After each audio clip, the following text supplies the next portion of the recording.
ফারহান, এই ফারহান, হুম। ওঠ বাবা। আর একটু ঘুমাই। না বাবা, ওঠ তাড়াতাড়ি। তুই না আজ অফিসে যাবি? কয়টা বাজে আম্মু? 8:45 বাজে।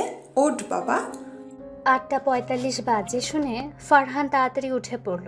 তারপর তাড়াতাড়ি ফ্রেশ হয়ে নাস্তা করে অফিসের উদ্দেশ্যে রওনা দিল। অফিস যেতে যেতে পরিচয়টা দেওয়া যাক। আমি ফারহান আহমেদ। সবেমাত্র লেখাপড়া শেষ করে আব্বুর বন্ধুর অফিসে নতুন জয়েন করেছি। আমি বাবা মায়ের একমাত্র সন্তান। বাকিটা গল্পে পেয়ে যাবেন। আপনাদের সাথে কথা বলতে বলতে অফিসে চলে আসলো ফারহান। ঠিক সময় মতো অফিসে চলে এসেছে। তারপর ফারহান অফিসের ভেতর গেল। অফিসে যেতেই ম্যানেজার এসে ফারহানকে জায়গা দেখিয়ে দিল। ফারহান গিয়ে ওর জায়গাতে বসলো। একটু পরে পিয়ন এসে বলল, স্যার, আপনাকে বস ডাকছে। আচ্ছা, আপনি যান, আমি যাচ্ছি। ঠিক আছে স্যার। তারপর পিয়ন চলে গেল। একটু পরে ফারহান বসের রুমে গেল। গিয়ে বলল, স্যার আসবো? আসো বাবা ফারহান, বসো। স্যার আমাকে ডেকেছেন? আর তুমি আমাকে স্যার বলছো কেন বাবা? আমাকে তুমি আঙ্কেল বলবে। ঠিক আছে আঙ্কেল। তা কেমন লাগছে বাবা আমার এই অফিস? ভালো আঙ্কেল। তোমার কাজ বুঝতে কোনো সমস্যা হচ্ছে না তো বাবা? না আঙ্কেল, আমার কোনো সমস্যা হচ্ছে না। সমস্যা হলে কিন্তু আমাকে বলবে বাবা। ঠিক আছে আঙ্কেল, আর কিছু বলবেন? না, এখন এসো। ঠিক আছে আঙ্কেল। তারপর ফারহান চলে আসলো নিজের জায়গাতে। তারপর কাজ করতে লাগলো। সন্ধ্যায় কাজ শেষ করে বাসায় এসে ফ্রেশ হয়ে খাওয়া দাওয়া করলো। তারপর আব্বু আম্মুর সাথে অনেকক্ষণ গল্প করে চলে আসলো নিজের রুমে। রুমে এসে একটু ফেসবুক চালিয়ে ঘুমিয়ে গেল। সকালে প্রতিদিনের মতো আজকেও আম্মুর ডাকে ঘুম ভাঙলো। তারপর ফ্রেশ হয়ে নাস্তা করে চলে আসলো অফিসে। তারপর কাজ করতে লাগলো। কাজ শেষ করে বাসায় চলে আসলো। এভাবেই চলছিল দিন। এই কয়েকদিনের মধ্যে অফিসের সকলের সাথে ভালো একটা সম্পর্ক তৈরি হয়ে যায়। বিশেষ করে আঙ্কেলের সাথে ফারহানের অনেক ভালো একটা সম্পর্ক তৈরি হয়েছে। আঙ্কেল তাকে তার নিজের ছেলের মতো ভালোবাসে ও বিশ্বাস করে। অফিসে কাজ করতে করতে চলে গেল প্রায় 1 বছর। আজকে অফিস থেকে বাসায় আসতেই আব্বু ফারহানকে ডাক দিল। ফারহান আব্বুর কাছে গিয়ে বলল, আব্বু কিছু বলবা? বলো, কি বলবে? কি করে যে তোকে বলি বাবা। আরে আব্বু, এত কিছু ভেবো না তো, কি বলবে বলে ফেলো। আচ্ছা ফারহান, আমি আর তোর মা যদি একটা কথা রাখতে বলি, তুই কি রাখবি? তোমাদের কথা আমি আমার জীবন দিয়ে হলেও রাখবো। তুমি বলো আমাকে তোমার কি কথা রাখতে হবে? আমি আর তোমার আম্মু চাই তুমি তোমার জুয়েল আঙ্কেলের মেয়েকে বিয়ে করো।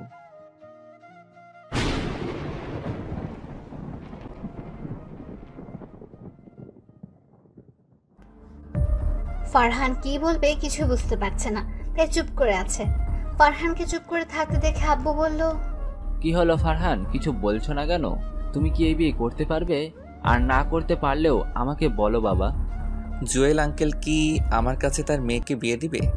আমি তাদের অফিসের সামান্য কর্মচারী, আর তারা হলো কত ধনী লোক। তোমার জুয়েল আঙ্কেল নিজেই তার মেয়ের বিয়ে তোমার সাথে দিতে চাই। এখন তোমার মতামত কি বাবা? তুমি কি বিয়ে করতে রাজি? তোমরা কি চাও সেটা বলো। আমরা চাই তুমি তোমার জুয়েল আঙ্কেলের মেয়েকে বিয়ে করো। তাহলে আমি রাজি। এই দেখো, এটা তোমার জুয়েল আঙ্কেলের মেয়ে। ছবি দেখতে হবে না, তোমাদের পছন্দ হলেই চলবে। তারপর ফারহান সেখান থেকে নিজের রুমে চলে আসলো। তারপর ফ্রেশ হয়ে খাওয়া দাওয়া করে ছাদে গিয়ে বসে আছে আর ভাবছে, আর কিছুদিন পর থেকে আমার স্বাধীনভাবে চলা বন্ধ হয়ে যাবে। আমার জীবনে একজন নতুন মানুষ আসবে, না জানি সে কেমন হবে। সে কি আমার সাথে মানিয়ে নিয়ে চলতে পারবে? আমার বাবা মাকে কি সে নিজের বাবা মা ভেবে সেবা যত্ন করবে? এই চিন্তাগুলো মাথায় ঘুরপাক খাচ্ছে। কিছুক্ষণ পর ছাদ থেকে নিজের রুমে চলে আসে, এসে ঘুমিয়ে যায়। সকালে আম্মুর ডাকে ঘুম ভাঙলো। আম্মু তাড়াতাড়ি ফারহানকে ফ্রেশ হয়ে নিচে যেতে বলল। আব্বু নাকি ডাকছে। ফারহানও তাড়াতাড়ি ফ্রেশ হয়ে নিচে চলে আসলো। নিচে আসার পরে দেখলো আব্বু খাবার টেবিলে বসে আছে। ফারহান আব্বুর কাছে গিয়ে বলল, আব্বু তুমি নাকি আমাকে ডেকেছো? হুম। কেন আব্বু, কিছু বলবে? আমি আর তোমার আঙ্কেল মিলেই ঠিক করেছি, সামনের শুক্রবার তোমার আর তোমার আঙ্কেলের মেয়ে সোহানার বিয়ে দিব। এত তাড়াতাড়ি কেন আব্বু? তোমার আঙ্কেল নাকি পরের সপ্তাহে বিদেশে চলে যাবেন, তাই বিয়েটা এত তাড়াতাড়ি দিতে বলল। আর তোমাকে এই কয়েকদিন অফিসে যেতে মানা করছে। আচ্ছা ঠিক আছে। তারপর ফারহান খাওয়া দাওয়া করে বন্ধুদের কাছে আসলো। এসে দেখে সবাই বসে আছে, তাই সবাইকে দাওয়াত দিয়ে বাসায় চলে আসলো। দেখতে দেখতে বিয়ের দিন চলে আসলো। কালকে ফারহানের বিয়ে, তাই ফারহান রাতে বন্ধুদের সাথে কথা বলে সোজা বাসায় এসে খাওয়া দাওয়া করে ঘুমিয়ে গেল।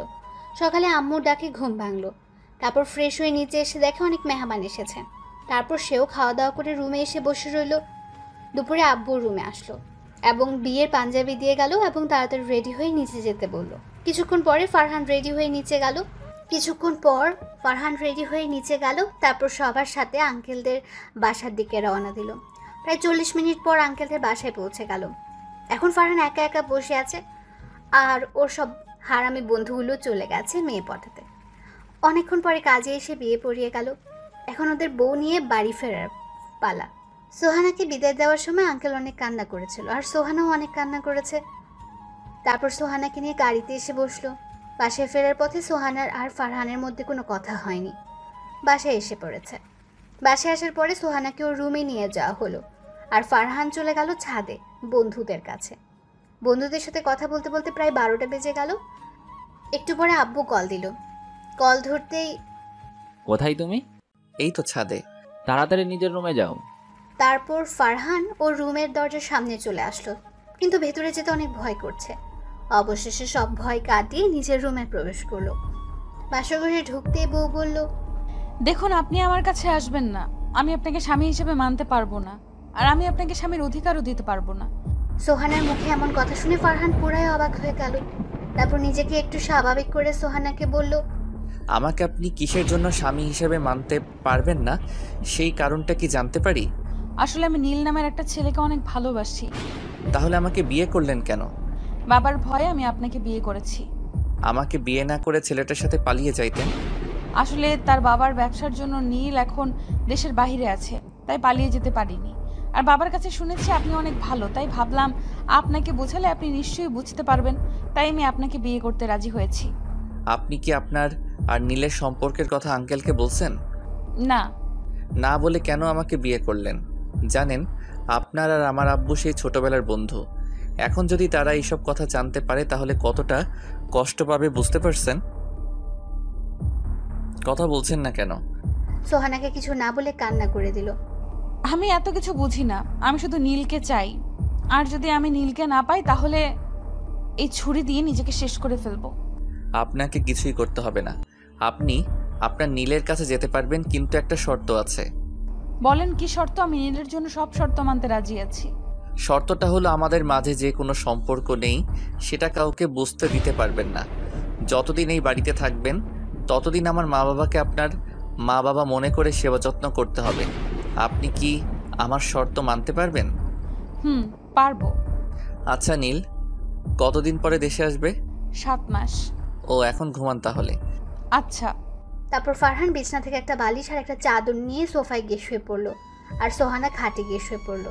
ফারহান সোফাতে শুয়ে শুয়ে ভাবতে লাগলো, জীবনে কোনো মেয়ের সাথে প্রেম করলাম না, শুধু বিয়ের পরে বউয়ের সাথে প্রেম করব বলে, নিজের সবটুকু দিয়ে বউকে ভালোবাসবো বলে। আর সেই বউ কিনা আমাকে স্বামী হিসেবে মানে না। হায় রে কপাল। এগুলো ভাবতেই চোখ দিয়ে 2 ফোঁটা কষ্টের অশ্রু চোখের একটা কোণা দিয়ে বাহির হয়ে গেল।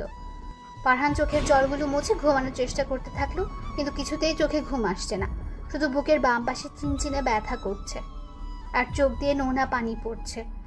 চোখের পানি মুছতে মুছতে কখন যে ঘুমিয়ে গেছে মনে নেই।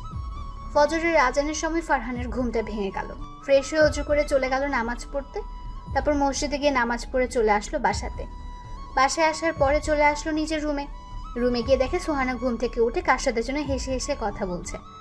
ফারহান সেদিকে খেয়াল না করে চলে গেল ছাদে বসে আছে। এমন সময় সোহানা ওর কাছে আসলো আর পাশে দাঁড়ালো।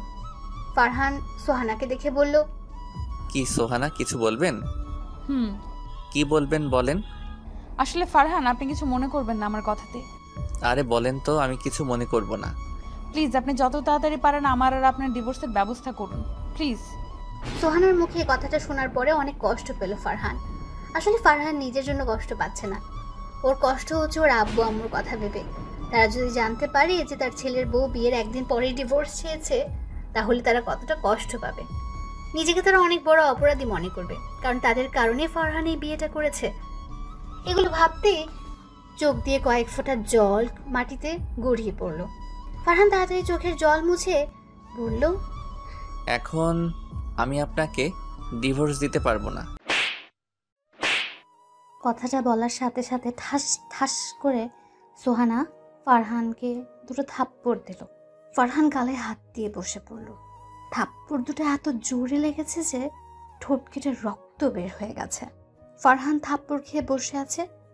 তখন সোহানা বলল, ছোট লোকের বাচ্চা, তো সাহস কত বড়!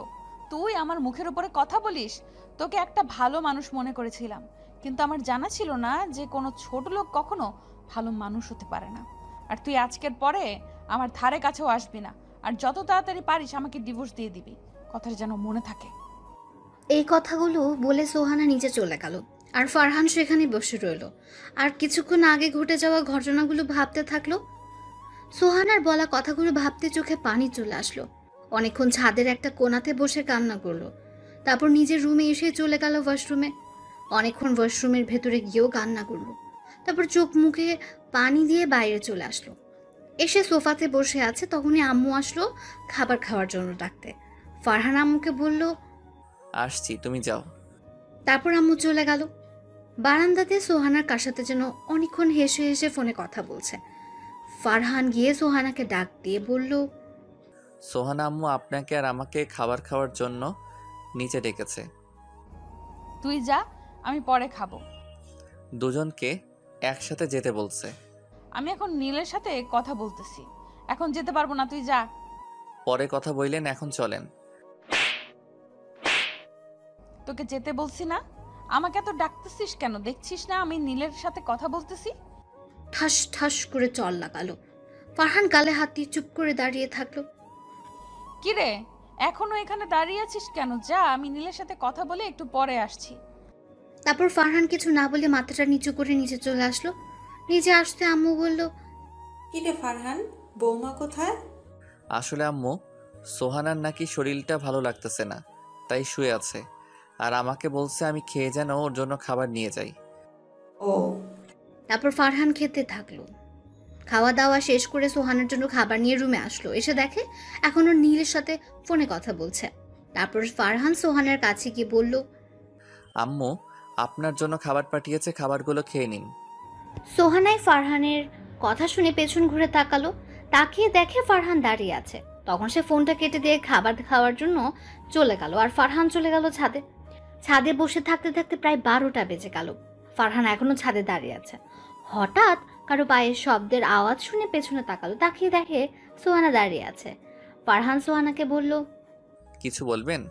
শোন, আমার বাসা থেকে মানুষ এসেছে, আমাকে আর তোকে নিতে চায়। তোকে আম্মু নিচে ডাকছে।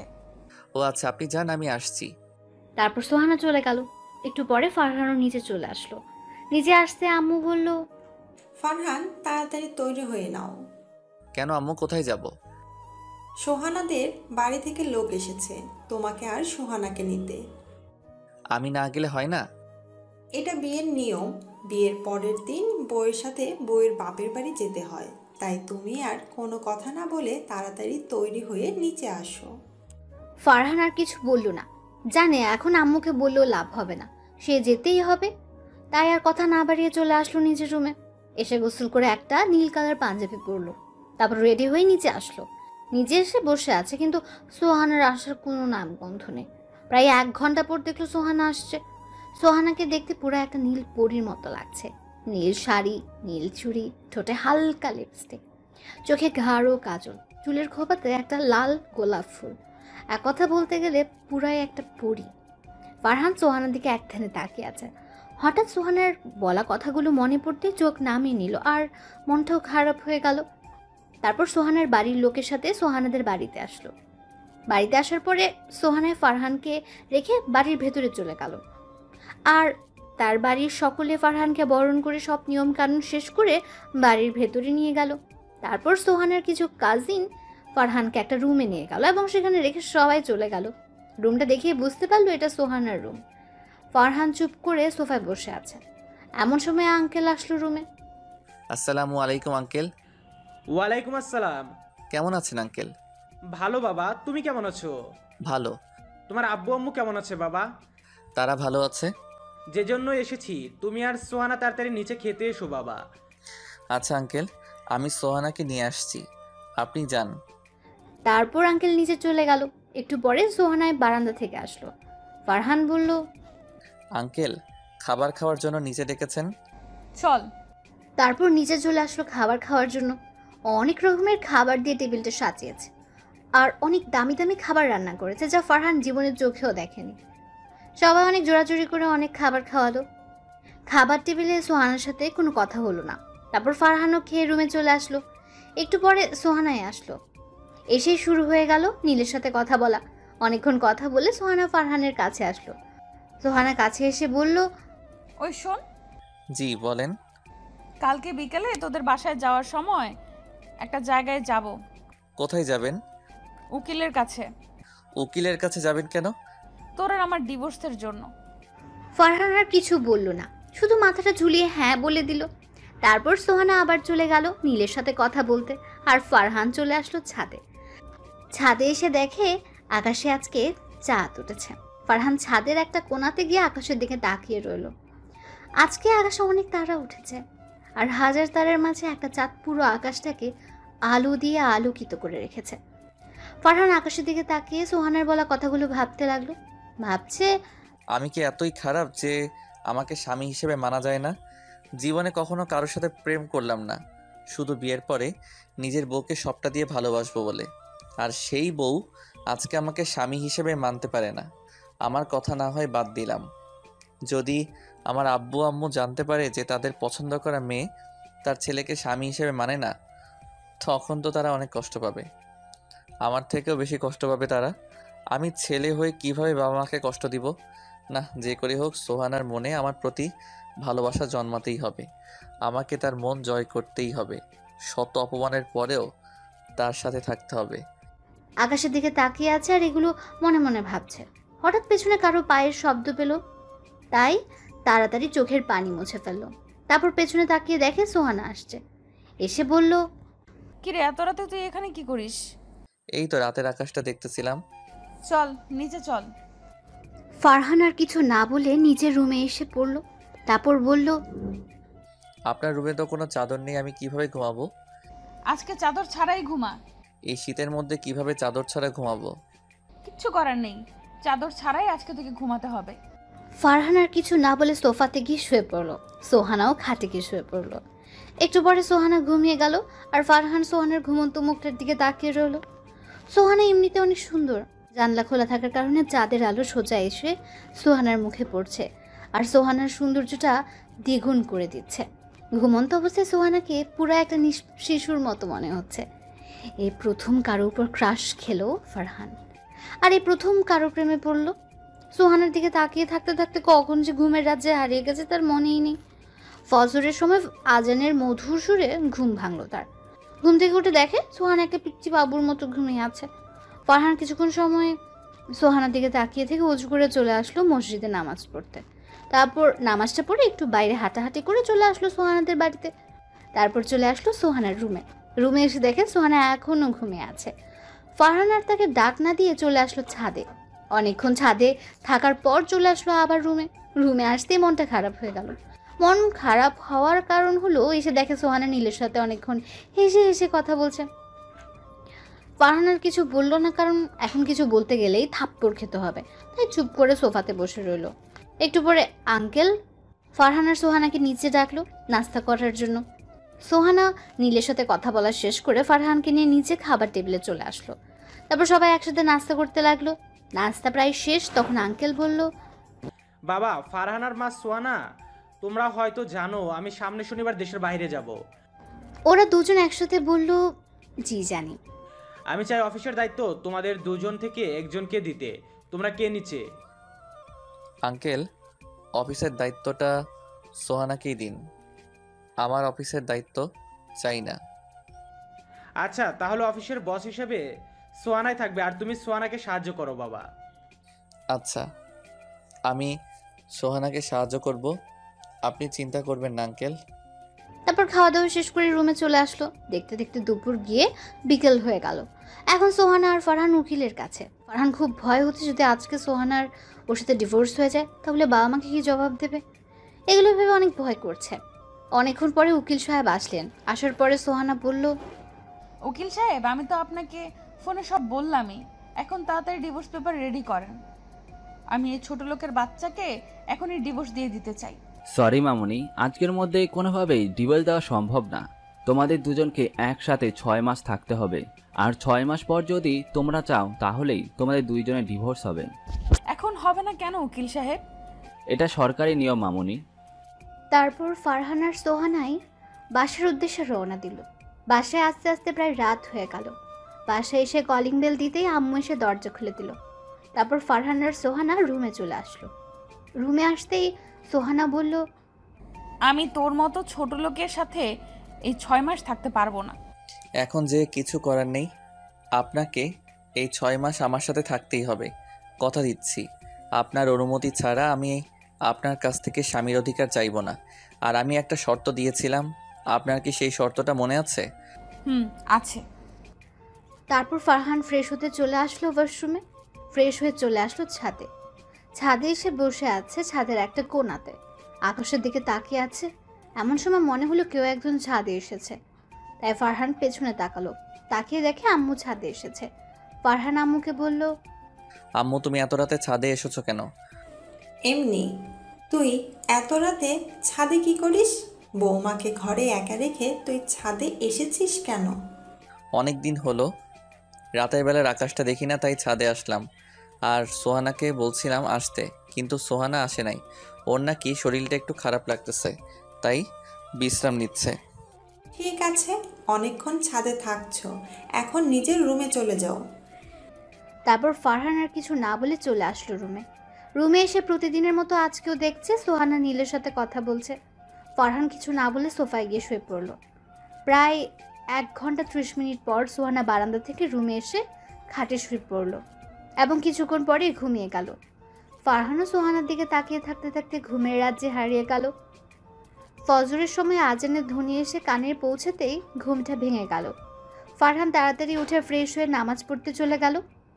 নামাজ পড়ে একটু হাঁটাহাঁটি করে চলে আসলো বাসায়। বাসায় এসে দেখে আম্মু নামাজ পড়ে রান্নার ঘরে যাচ্ছে। ফারহানকে দেখে আম্মু বলল, কিরে, তুই এত সকালে কোথায় থেকে আসলি? নামাজ পড়তে গিয়েছিলাম আম্মু। ও ভালো, আমার বৌমাটার দেখা যায় আমার ছেলেটাকে ভালো পথেই নিয়ে এসেছে। ফারহান একটা মুচকি হাসি দিয়ে চলে আসলো রুমে। রুমে এসে দেখে মহারানী এখনো ঘুমাচ্ছে। ফারহান সোহানাকে ডাক দিতে থাকলো। সোহানা, এই সোহানা, শুনছেন? সোহানা কোনো সারা শব্দ করছে না দেখে সোহানাকে একটু ধাক্কা দিয়ে ডাকলো। সোহানা, এই সোহানা, ওঠেন, আজকে তো অফিস আছে, তাড়াতাড়ি ওঠেন। সোহানা জেগে গেল। ফারহান তার শরীর স্পর্শ করেছে বলে ঠাস ঠাস করে সোহানা ওকে 4টা থাপ্পড় দিল আর বলল, ছোট লোকের বাচ্চা, তুই আমাকে টাচ করলি কেন? এই, তুই আমাকে কথা দিয়েছিস।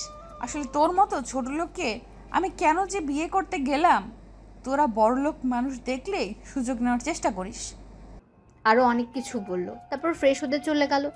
আর ফারহান সেখানে গালে হাত দিয়ে দাঁড়িয়ে রইল। তার ঠোঁট কেটে গিয়ে রক্ত পড়ছে আর চোখ দিয়ে 2 ফোঁটা নোনা জল গড়িয়ে নিচে পড়ে গেল। ফারহান তৈরি হয়ে না খেয়ে অফিসে চলে আসলো। না খাওয়ার কারণ হলো, যদি খাবার খেতে টেবিলে যেত তখন আম্মু আর আব্বু ঠোঁটে যে কেটে গেছে তা দেখে ফেলতো, আর আম্মু বুঝে যেত সোহানাই থাপ্পড় দিয়েছে। তাই না খেয়ে অফিসে চলে আসলো। অফিসে এসে নিজের জায়গাতে বসে কাজ করছে। এমন সময় আঙ্কেল আর সোহানা অফিসে প্রবেশ করলো। একটু পরে সবাইকে একটা রুমে ডাকা হলো। ওরা সবাই সেই রুমে গেল। তারপর আঙ্কেল বলল, আজকের পর থেকে আমি আর অফিসে আসবো না। আমার জায়গাতে আমার মেয়ে বসবে এবং এই অফিসে দেখাশোনা করবে। আশা করি আপনারা সকলেই আমার মেয়েকে সকল কাজে সাহায্য করবেন। তারপর আঙ্কেল চলে গেলেন বাসায় আর সবাই সবার জায়গাতে চলে গেল। ফারহানও ওর জায়গাতে এসে কাজ করতে থাকলো। এমন সময় পিয়ন এসে বলল, স্যার, আপনাকে একটু ম্যাডাম ডেকেছে। তারপর ফারহান বসের রুমের সামনে গিয়ে বলল, ম্যাম, আসবো? আসেন। ম্যাম, আমাকে আপনি ডেকেছেন? এখানে এই ফাইলগুলো আছে, আজকের মধ্যে কমপ্লিট করে জমা দিবেন। অনেকগুলো ফাইল ওর দিকে এগিয়ে দিয়ে। ম্যাডাম আজকের মধ্যে এতগুলো ফাইল কমপ্লিট করা তো সম্ভব না। সম্ভব না কেন? আজকের মধ্যে বলেছি তো, আজকের মধ্যে এই ফাইলগুলো কমপ্লিট করে দিবেন। যতক্ষণ ফাইল কমপ্লিট না হয় ততক্ষণ আপনার ছুটি নাই। ফারহান আর কিছু বলল না, ফাইলগুলো নিয়ে চলে আসলো নিজের জায়গায়। তারপর কাজ করতে থাকলো। কাজ করতে করতে দুপুর হয়ে গেল। সবাই দুপুরের খাবার খাওয়ার জন্য গেল, কিন্তু ফারহান গেল না, কাজ করতে থাকলো। কাজ শেষ করতে করতে রাত 9টা বেজে গেল। সবাই চলে গেছে, শুধু ফারহান, পিয়ন আর সোহানাকে ছাড়া। ফারহান ফাইলগুলো জমা দিয়ে যখন আসতে যাবে তখন পিয়ন বলল, স্যার আপনাকে একটু ম্যাডাম ডেকেছে। ফারহান তাড়াতাড়ি ম্যাডামের রুমে গেল, গিয়ে বলল, ম্যাডাম আসবো? আসেন। জি ম্যাডাম বলুন, কেন ডেকেছেন? ফাইলগুলো কমপ্লিট হয়েছে? হুম। ভালো। এখন এই ফাইলগুলো দেখছেন, এগুলো নিয়ে যান, কালকের মধ্যে কমপ্লিট করে দিবেন। ফারহান কিছু বলল না, ফাইলগুলো নিয়ে অফিস থেকে চলে আসলো। এসে রিক্সার জন্য দাঁড়িয়ে রইল। কিছুক্ষণ পরে দেখলো সোহানার গাড়ি নিয়ে বের হচ্ছে। ফারহান ভাবছিল ওকেও সাথে করে নিয়ে যাবে, কিন্তু সোহানা ফারহানকে তার সাথে বাসায় নিয়ে গেল না। অনেকক্ষণ দাঁড়িয়ে থাকার পর একটা রিক্সা আসলো, সেটা নিয়ে ফারহান বাসায় চলে আসলো। বাসায় এসে ফ্রেশ হয়ে খাওয়া দাওয়া করে চলে গেল ছাদে। অনেকক্ষণ আকাশের দিকে তাকিয়ে থেকে চলে আসলো রুমে। রুমে এসে দেখলো সোহানা নীলের সাথে অনেক হাসাহাসি করে বারান্দায় বসে ফোনে কথা বলছে। ফারহান আর সেদিকে খেয়াল না করে ফাইলগুলো নিয়ে বসলো। একটু পরে সোহানা এসে শুয়ে পড়লো আর ফারহান ফাইলগুলো কমপ্লিট করতে থাকলো। ফাইল দেখতে দেখতে প্রায় রাত 2টা বেজে গেছে। একটু পরে সবগুলো ফাইল কমপ্লিট করা হলো। ফারহান আর ঘুমালো না, চলে গেল ছাদে 1 কাপ কফি নিয়ে। ছাদের একটা কোণায় বসে কফি খাচ্ছে আর আকাশের চাঁদটার দিকে তাকিয়ে আছে আর ভাবছে, আজকে যদি সোহানাই আমাকে স্বামী হিসেবে মানতো, তাহলে এখন সোহানার কোলে মাথা দিয়ে আকাশের চাঁদটা দেখা হতো। আমার সাথে কেন এমন হলো? কি দোষ করছিলাম আমি? কারো ক্ষতিও তো কখনো করি নাই, তাহলে কেন আমার সাথে এমন হলো? আমি কি এতই খারাপ যে আমাকে স্বামী হিসেবে মানাই যায় না? সোহানাই আমার সাথে এমন কেন করে? আমি তো তার কাছ থেকে স্বামীর অধিকারও চাই নাই, তাহলে কেন এমন করে? এগুলো ভাবতে ভাবতে চোখ দিয়ে কয়েক ফোঁটা অশ্রু গড়িয়ে মাটিতে পড়লো। আর অনেক কিছু ভাবতে ভাবতে কখন যে ছাদে ঘুমিয়ে গিয়েছে মনে নেই। সকালবেলা আশেপাশে পাখির আওয়াজে ঘুমটা ভেঙে গেল। চারপাশে তাকিয়ে দেখে ছাদের একটা কোণায় ঘুমিয়েছিল। তারপর নিচে চলে আসলো, এসে ফ্রেশ হয়ে নাস্তা করে অফিসের জন্য রেডি হলো। তারপর ফাইলগুলো নিয়ে চলে আসলো অফিসে। অফিসে এসে দেখে 10 মিনিট লেট হয়ে গেছে। ফারহান ওর জায়গাতে বসতে পিয়ন বলল সোহানা নাকি ডেকেছে। ফারহান ফাইলগুলো নিয়ে সোহানার রুমে গিয়ে বলল, ম্যাডাম আসবো? আসেন, বসেন। ম্যাডাম ডেকেছেন আমাকে? অফিসে লেট করে আসলেন কেন? আসলে ম্যাডাম, কালকে রাতে ফাইলগুলো দেখতে দেখতে অনেক রাত হয়ে যায়, তাই আসলে আসতে একটু লেট হলো। ফাইলগুলো দেখি। ফারহান ফাইলগুলো সোহানার কাছে দিল।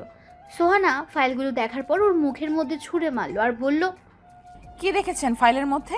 এত ভুল কেন?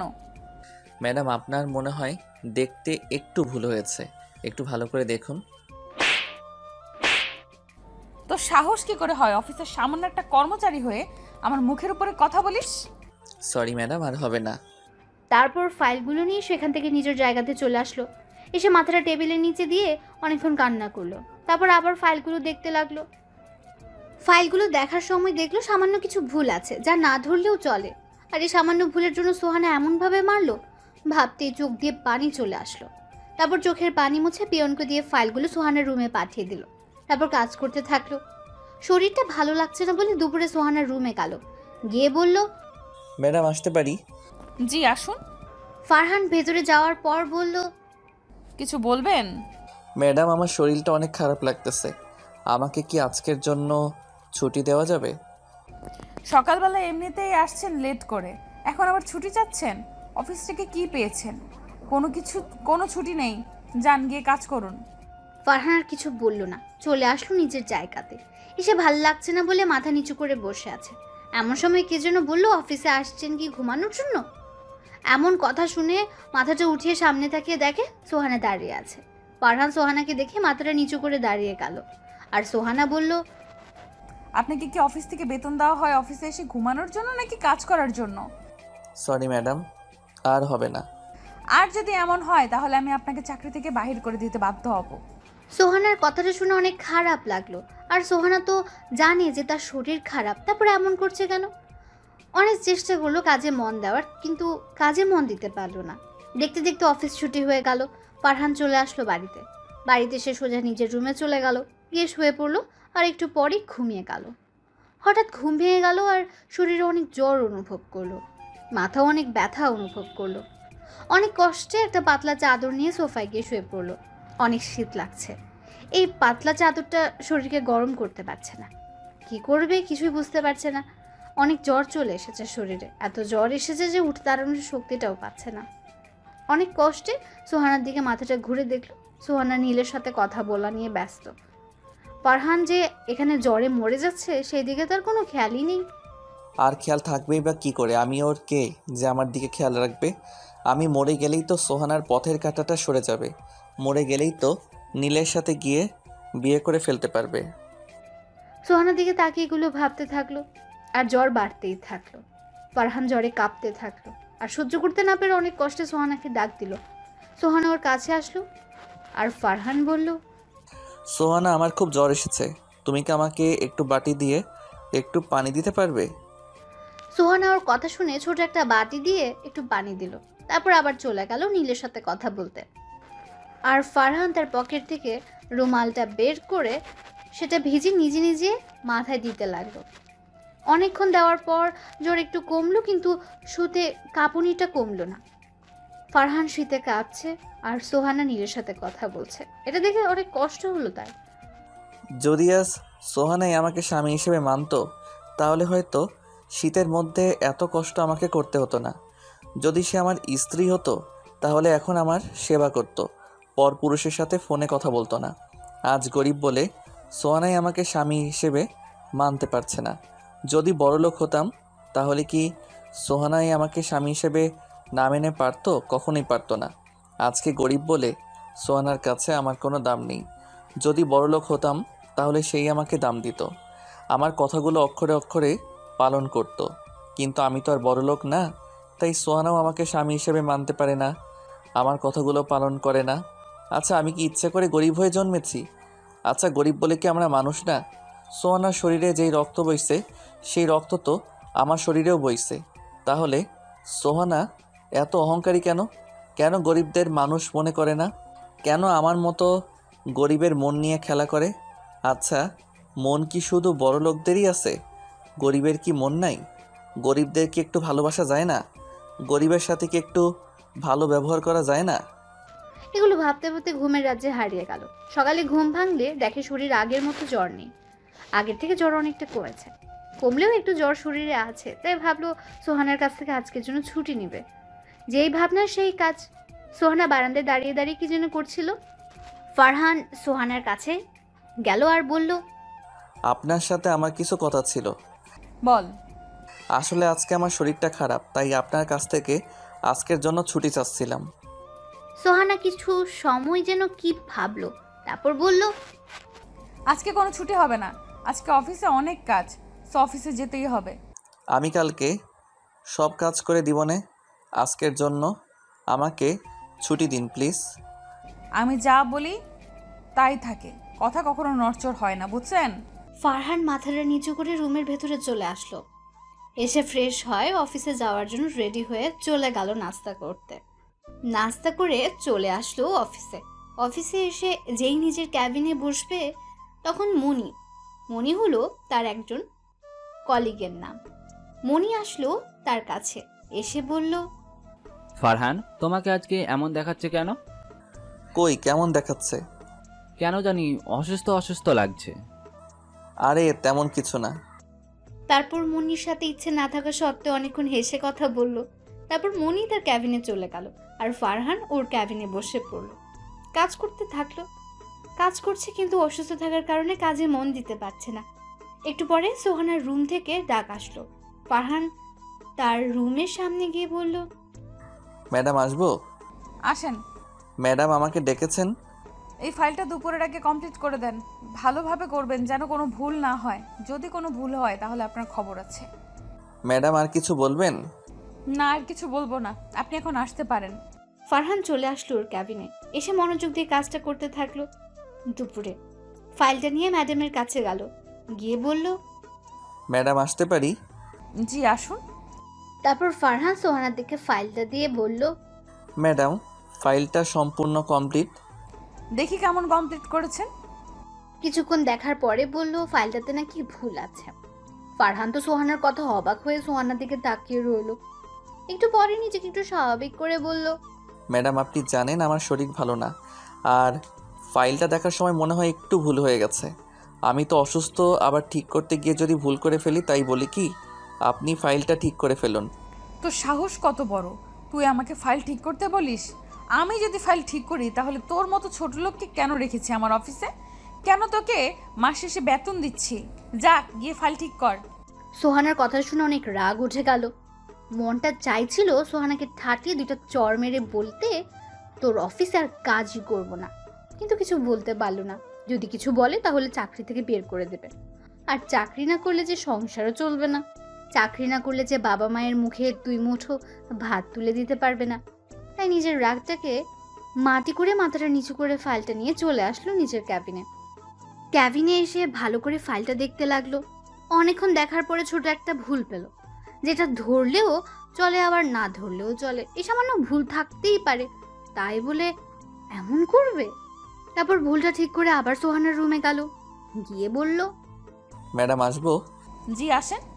এই যে ম্যাডাম, ফাইলটা এখানে রাখুন আর এই ফাইলগুলো নিয়ে যান।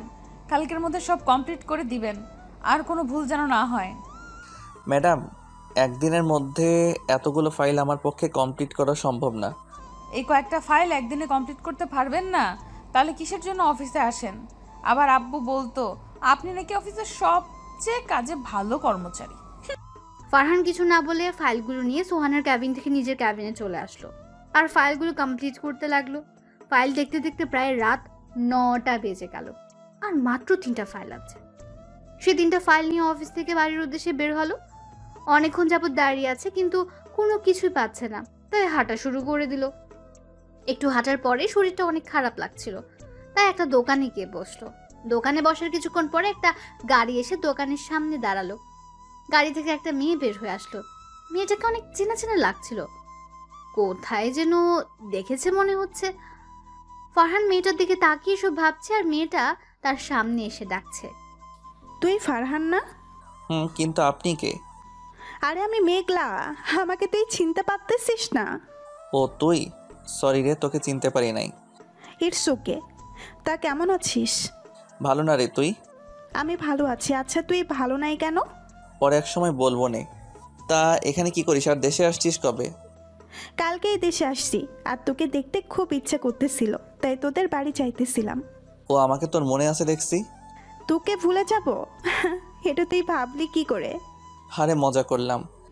তা তোর হাতে এগুলো কিসের ফাইল? আর বলিস না, এমন একটা অফিসে চাকরি করি যেখানে আমাকে চাকরের মতো খাটায়। দেখ, এখনও 3টা ফাইল দিয়ে দিছে কমপ্লিট করতে। আবার যদি ফাইলের মধ্যে একটু ভুল হয় তাহলে অনেক অপমান সহ্য করতে হয়। তাহলে চাকরিটা ছেড়ে দিচ্ছিস না কেন? চাকরি ছেড়ে দিলে আমি আমার বাবা মায়ের মুখে 2 মুঠো ভাত তুলে দিতে পারবো না রে, তাই এখনও চাকরিটা করতেছি।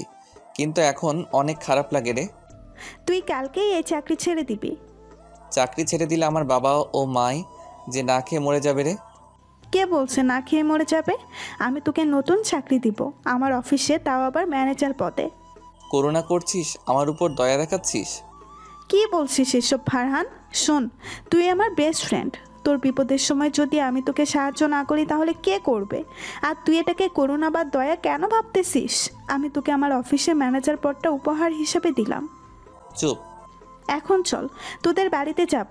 আঙ্কেল আন্টিকে কতদিন ধরে দেখি না। চল চল তাহলে এই গরিবের বাড়িতে। তারপর রাত প্রায় 9:30টায় মেঘলাকে নিয়ে বাড়িতে আসলো। ফারহান চলে গেল ওর রুমে এসে দেখলো সোহানা ফোনে কথা বলা নিয়ে ব্যস্ত। ফারহান কিছু না বলে ফ্রেশ হয়ে নিচে চলে আসলো খাবার খাওয়ার জন্য।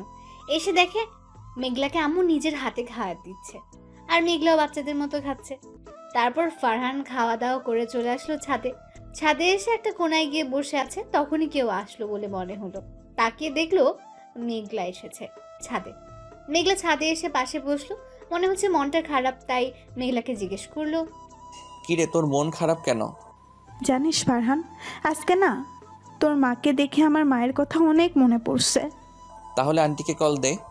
এই কথা বলতেই মেঘলা কেঁদে দিল আর একটু পরে বলল, ফারহান, আমার আম্মু আর বেঁচে নাই রে, গত মাসে আম্মু মারা গেছে। কথাটা বলেই মেঘলা কান্না শুরু করে দিল। আর ফারহান ওর কথা শুনে স্তব্ধ হয়ে গেল, মুখের ভাষা হারিয়ে ফেললো। কি বলবে কিছুই বুঝতে পারছে না। আর মেঘলার কথা শুনে নিজের কানকে বিশ্বাস করতে পারছে না যে আন্টি মারা গেছে। মেঘলার মুখ থেকে আন্টির মৃত্যুর খবরটা জানার পর চোখ দিয়ে এমনিতেই পানি পড়ছে আর ভিতরে অনেক কষ্ট হচ্ছে। তারপর মেঘলাকে নিয়ে ছাদ থেকে নেমে আসলো। মেঘলাকে ড্রয়িং রুমে দিয়ে চলে আসলো নিজের রুমে। রুমে এসে দেখে সোহানা ঘুমিয়ে গেছে। ঘুমন্ত অবস্থায় সোহানাকে অসম্ভব সুন্দর আর মায়াবী লাগছিল। সোহানার দিকে এক নজর তাকিয়ে আছে। তারপর ফাইলগুলো কমপ্লিট করে শুয়ে পড়লো। কখন যে ঘুমের রাজ্যে হারিয়ে গেছে মনে নেই।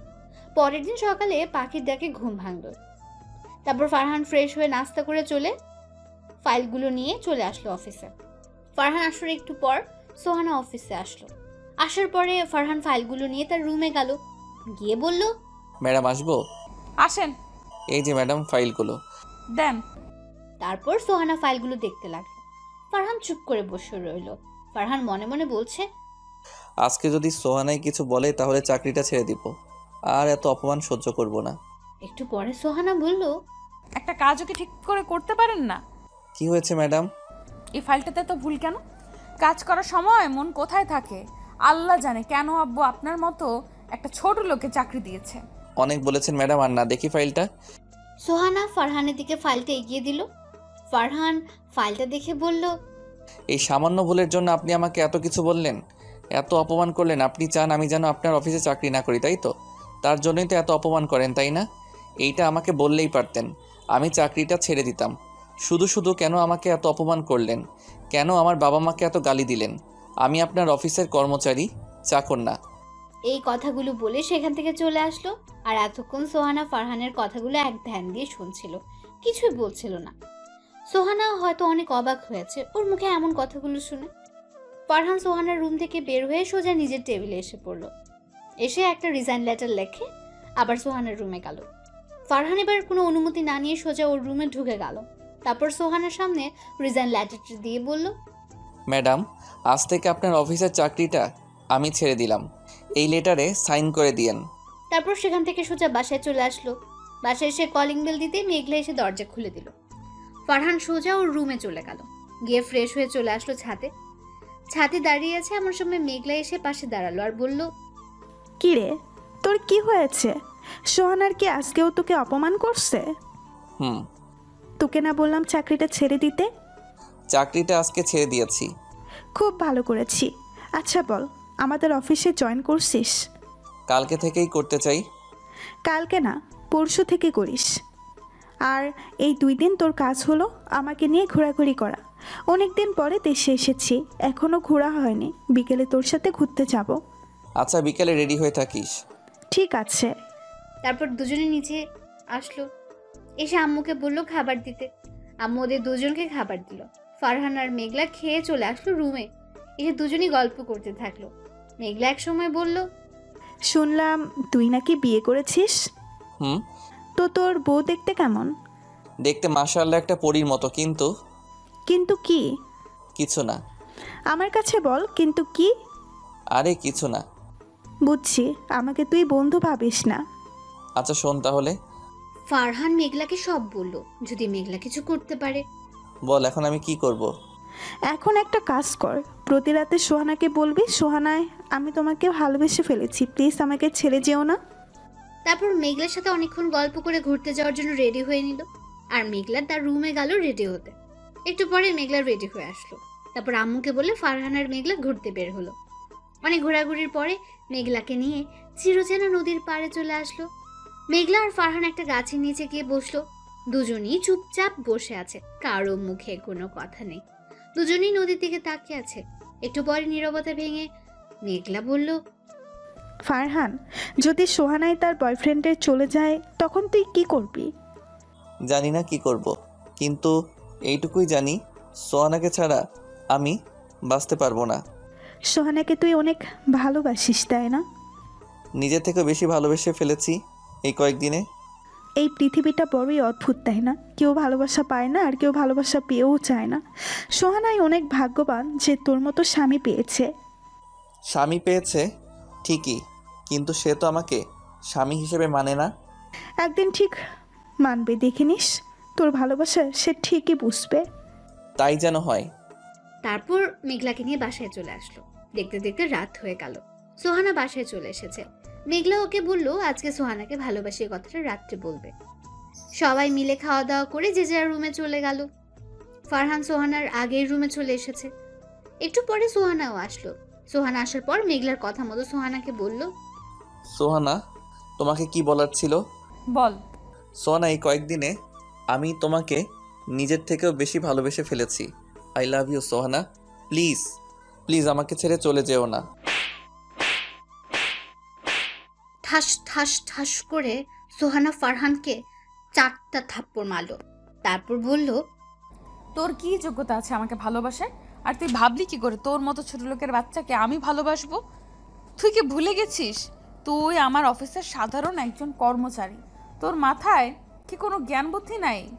যা দূরে গিয়ে মর, ফহিন্নি ভিখারি কোথাকার। আরো অনেক কথা শুনিয়ে সোহানা বারান্দায় চলে গেল। আর ফারহান সেখানে বসে পড়ল। আর চোখ দিয়ে বৃষ্টির মতো পানি পড়তে লাগলো। সোহানার কথায় মনটা ভেঙে চুরমার হয়ে গেল। নিজেকে নিজের কাছে অনেক ছোট মনে হচ্ছে। সোহানার বলা কথাগুলো মাথার মধ্যে ঘুরপাক খাচ্ছে আর চোখ দিয়ে পানি পড়ছে। তারপর অনেকক্ষণ সেখানে বসে কান্না করে চলে আসলো ছাদে। ছাদে এসে দেখে মেঘলা আগে থেকে ছাদে এসে বসে আছে। ফারহান মেঘলার কাছে গেল, গিয়ে মেঘলার পাশে বসলো। মেঘলা ওকে দেখে বলল, কি রে, সোহানাকে আজকে প্রপোজ করেছিলি? হুম। তা সোহানা কি বলল? ফারহান মেঘলাকে সবকিছু বলল আর কান্না করে দিল। তারপর মেঘলা বলল, আরে পাগল, তুই কান্না করতেছিস কেন? আমাদের প্ল্যানের কথা কি ভুলে গেলি? না রে, ভুলে যাইনি, কিন্তু সোহানার বলা কথাগুলোতে অনেক কষ্ট হচ্ছে। কিছু পেতে হলে কিছু কষ্ট করতেই হয়, বুঝছিস? হুম। তারপর মেঘলার সাথে আরো কথা বলে চলে আসলো রুমে। এসে সোফাতে শুয়ে পড়লো। সকালে ঘুম থেকে উঠতে মেঘলা এসে বলল তাকে নিয়ে ঘুরতে যেতে হবে। ফারহান প্রথমে রাজি হয়নি, কিন্তু পরে রাজি হতেই হয়েছে। মেঘলার সাথে ঘুরতে ঘুরতে দিনটা কেটে গেল। রাতে কালকের মতো আজকেও প্রপোজ করলো। তারপর আর কি, কালকের মতো থাপ্পড় আর অপমান করলো। ফারহান সবকিছু মুখ বুজে সহ্য করে নিল। তারপর একটু কান্না করে সোফায় ঘুমিয়ে গেল। আর সোহানা নীলের সাথে কথা বলতে লাগলো। পরের দিন সকালে তাড়াতাড়ি উঠে ফ্রেশ হয়ে নাস্তা করে মেঘলাকে নিয়ে তাদের অফিসে গেল। অফিসে যাওয়ার পরে মেঘলার বাবা সাথে দেখা হলো। ওনার সাথে অনেকক্ষণ কথা বলল। তারপর তিনি ফারহানকে ওর কাজ বুঝিয়ে দিলেন। ফারহান চলে গেল কাজ করতে। ফারহান কাজ করছে আর মেঘলা পাশে বসে দেখছে। বিকেলে কাজ শেষ করে বাইর হয়ে দেখে মেঘলা ওর জন্য গাড়ি নিয়ে বসে আছে। ফারহান গিয়ে বসে পড়লো গাড়িতে। তারপর গাড়ি চলে আসলো বাসায়। ফারহান রুমে চলে আসলো। এসে দেখে সোহানা আগে অফিস থেকে চলে এসেছে। ফারহান তাকে কিছু না বলে চলে গেল ওয়াশরুমে। ফ্রেশ হয়ে চলে আসলো খাবার টেবিলে। সবার সাথে বসে খাওয়া দাওয়া করে চলে আসলো রুমে। একটু পরে সোহানা আসলো। আজকেও তাকে প্রপোজ করলো ফারহান, আর তার বিনিময়ে থাপ্পড় আর অপমান ছাড়া কিছুই পেল না। তারপর সোহানার থাপ্পড় আর অপমান নিয়ে ঘুমের রাজ্যে হারিয়ে গেল। সকালে কালকের মতো উঠে ফ্রেশ হয়ে অফিসে চলে আসলো। বিকেলে কাজ শেষ করে বাসায় আসলো। আজকে আর মেঘলার সাথে আসেনি, সে তার নিজের বাসায় চলে গেছে। প্রতি রাতের মতো আজকে সোহানাকে প্রপোজ করলো। আজকেও সোহানা থাপ্পড় আর অপমান করে বারান্দাতে চলে গেল। আর সে একটু কান্না করে সোফায় শুয়ে পড়লো। এভাবে কাটতে থাকলো ফারহান আর সোহানার দিনগুলো। সোহানাকে ফারহান প্রতি রাতে প্রপোজ করে, আর সোহানা থাপ্পড় আর অপমান করে। এখন আর আগের মতো কান্না করে না, কারণ এখন সোহানার থাপ্পড় আর অপমান সহ্য করার অভ্যাস হয়ে গেছে। দেখতে দেখতে চলে গেল 4টা মাস। এখনও সোহানা ফারহানের সাথে খারাপ ব্যবহার করে। এখনও প্রতি রাতে সোহানাকে প্রপোজ করে, আর সোহানা থাপ্পড় আর নানান কথা শোনায়। আজকে অফিস থেকে আসার সময় মেঘলাকে বলল, মেঘলা, সোহানাকে মনে হয় আমি পাবো না রে। কেন হঠাৎ এই কথা বলতেছিস কেন? দেখ, এই 4টা মাস ধরে আমি তাকে ভালোবাসার কথা বলতেছি, আর সে আমাকে থাপ্পড় আর অপমান করতেছে। এখন কি তোর মনে হয় সোহানাকে আমি পাবো? পাবি। আচ্ছা শোন, আজকে থেকে তুই আর সোহানাকে প্রপোজ করবি না, তার সাথে প্রয়োজন ছাড়া কোনো কথা বলবি না, আর সোহানাকে দেখিয়ে দেখিয়ে আমার সাথে প্রেম করার অভিনয় করবি, ঠিক আছে? এগুলো করলে দেখবি সব ঠিক হয়ে যাবে। তারপর মেঘলার সাথে আরো অনেক কথা বলে বাসায় চলে আসলো। এসে ফ্রেশ হয়ে নাস্তা করে চলে আসলো রুমে। রুমে এসে দেখে সোহানা সোফাতে বসে আছে। সে গিয়ে বসলো। খাটে গিয়ে বসুন, আমি এখন এখানে ঘুমাবো। বলল। সোহানা এই কথা শুনে খাটে গিয়ে বসলো আর ফারহান গিয়ে সোফাতে শুয়ে পড়লো। সোফাতে শোয়ার সাথে সাথে মেঘলার ফোন দিল। ফারহান ফোন ধরে বলল, বাসায় গিয়ে পৌঁছেছো? বাসায় যেতে কোনো সমস্যা হয়নি তো? কিরে, সোহানা কি তোর পাশে? এখন কি করো বাবু? এই তো শুয়ে আছি, তুই? আমি তোমার কথা ভাবতেছি। ওই, এখন তুই কথা বলতে বলতে সাথে চলে যা, ঠিক আছে? আচ্ছা, কালকে আমরা কোথায় দেখা করছি? চুপ। ও, পার্কে। কখন আসবো? তুই বল। ও, অফিস ছুটির পরে। ঠিক আছে, বাই বাবু। তারপর ফোন কেটে দিয়ে ফারহান ঘুমিয়ে যাওয়ার ভান করে শুয়ে পড়লো আর সোহানা চলে গেল নীলের সাথে কথা বলতে। তারপর ফারহান ঘুমের রাজ্যে হারিয়ে গেল। ঘুমাচ্ছিল, হঠাৎ কারো কান্নার শব্দে ঘুমটা ভেঙে গেল। ঘুম থেকে উঠে দেখে সোহানা নীলের সাথে কথা বলছে আর অনেক কান্না করছে। ফারহান একটু বারান্দার কাছে গেল তাদের কথাগুলো শোনার জন্য। ফারহান বারান্দার কাছে গিয়ে শুনতে পারলো সোহানা বলছে, নীল, বিশ্বাস করো, আমি এখন ফারহানকে স্বামীর অধিকার দেই নাই। আমার আর ফারহানের মধ্যে কোনো সম্পর্ক নাই। প্লিজ তুমি আমাকে বিশ্বাস করো, আমি শুধু তোমাকেই ভালোবাসি। নীল প্লিজ, তুমি দেশে আসো আর এই বাড়ি থেকে নিয়ে যাও। আমি আর এখানে থাকতে চাই না। সোহানা প্লিজ, তুমি ফারহানকে ডিভোর্স দিয়ে আমাকে বিয়ে করো। এমন কথা বলো না প্লিজ। তুমি ছাড়া আমার আর কে আছে বলো? তুমিই তো আমার সব। তুমি কেন আমাকে বিশ্বাস করতেছো না? ছি নীল, ছি। এই নোংরা কথাটা তুমি আমাকে বলতে পারলে? জানো ফারহান আমাকে কত ভালোবাসে। শুধু তোমার জন্য আমি ওর ভালোবাসাকে কোনো দাম দিই নাই, আর তুমি আমাকে এইসব কথা বললে? যাও, তোমার মতো এমন নোংরা স্বভাবের ছেলে আমার দরকার নেই। আজকের পরে তুমি আর আমাকে ফোন দিবে না। বলে সোহানা ফোনটা কেটে দিল আর কান্না করতে লাগলো বারান্দায় বসে। আর ফারহান ঘরের ভেতর থেকে সোহানার কথাগুলো শুনছিল। সোহানা সেখানে বসে বসে অনেক কান্না করছে আর ফারহান মন চাচ্ছে সোহানাকে জড়িয়ে ধরে চোখের পানিগুলো মুছে দিতে। কিন্তু ফারহান যে সোহানার প্রতি দুর্বল হলে চলবে না, কঠোর হতে হবে, ওকে অনেক কষ্ট দিতে হবে, ওর মনের অহংকারগুলো কষ্ট দিয়ে দূর করতে হবে, ফারহানের করা সকল অপমানের প্রতিদান দিতে হবে। এগুলো ভাবছে এমন সময় দেখলো সোহানা চোখ মুছে রুমের দিকে আসছে। ফারহান তাড়াতাড়ি গিয়ে সোফাতে শুয়ে পড়লো আর ঘুমের ভান ধরে লাগলো।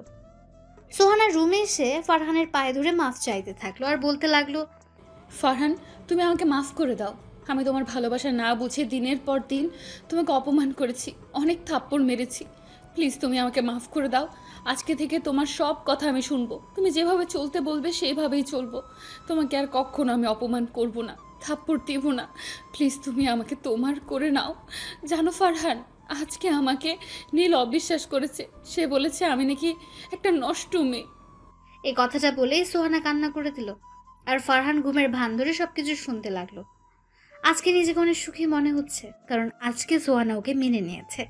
কিন্তু সে যে এখন সোহানাকে মানবে না, তাকে অনেক কষ্ট দেবে, এটা ভাবতেই মনটা খারাপ হয়ে গেল। তারপর ফারহান ঘুমিয়ে গেল আর সোহানাও পায়ের কাছে কান্না করতে করতে ঘুমিয়ে গেল। সকালে সোহানার ডাকে ঘুম ভাঙলো। ফারহান উঠে ফ্রেশ হয়ে রেডি হচ্ছিল। এমন সময় সোহানা কোথা থেকে যেন আসলো, এসে একটা কালো শার্ট দিল পরতে। ফারহান কালো শার্টটা সোহানাকে রাখতে বললো আর বলল, দেখেন, আলমারিতে নীল একটা শার্ট প্যাকেটে আছে, সেই শার্টটা দেন, আমি সেটা পরবো। সোহানা বলল, আজকে এই শার্টটা পরো, তোমাকে খুব সুন্দর লাগবে। এই যে ম্যাডাম, আপনার কি মাথা ঠিক আছে নাকি কোনো সমস্যা হয়েছে? কেন বলো তো? এই যে আপনি আমাকে তুমি করে বলতেছেন, আবার শার্ট চয়েস করে দিচ্ছেন, তাই বললাম আর কি। স্বামী আমি, তাও আবার আপনার ব্যাপারটা হাস্যকর না? এখানে হাসার কি আছে? তুমি আমার স্বামী, এটা আমি বলতেই পারি, তাই বলেছি। তাই বলে কি হাসতে হবে? 2-3 পরে আপনার আর আমার ডিভোর্স হয়ে যাবে, আর আপনিও অন্যের বউ হয়ে যাবেন, আর এখন বলছেন আমি নাকি আপনার স্বামী, তাই হাসলাম। আর আমার নীল শার্টটা দিন, আমি এখন পরে অফিসে যাব। আজকে অফিসে না গেলে হয় না? আজকে অফিসে একটা ইম্পর্টেন্ট মিটিং আছে, আমাকে যেতেই হবে। তারপর সোহান আর কিছু বলল না, শার্টটা দিয়ে চলে গেল। ফারহান সোহানার চোখে স্পষ্ট জল দেখতে পেল, আর একটু বললেই কান্না করে দিত।